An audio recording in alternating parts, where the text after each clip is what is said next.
Hi, I'm Claudia Smith Brinson, and I'm hoping you'll join me for the course Stories of Struggle, the Redemptive Qualities of Story.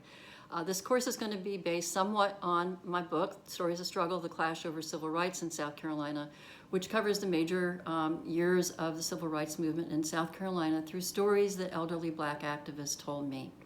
We'll be looking at basically the first two chapters of the book, which cover Reverend James Miles Hinton, the leader of the NAACP in South Carolina, and Briggs versus Elliott, which was the first of 5 lawsuits to comprise Brown versus the Board of Education, the 1954 and 1955 Supreme Court decisions that ended legal segregation in the United States.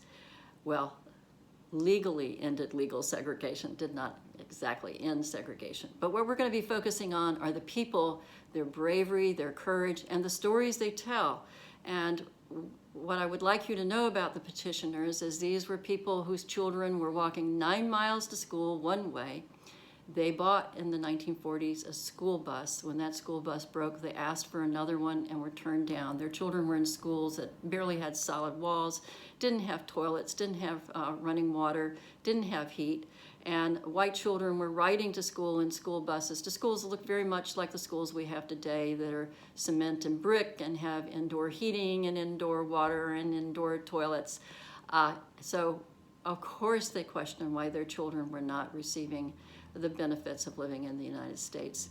And their pursuit of that cost them greatly.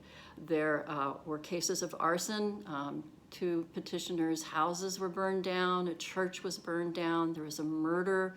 The children received death threats, the parents received death threats that they were sharecroppers, they were evicted from their land. So these were very brave and persistent people who knew what was right and were trying to obtain a better life for their children.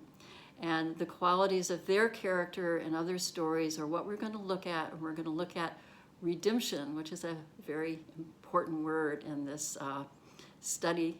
I'm hoping to hear what you think about the people, the stories, and redemption itself, and I look forward to seeing you.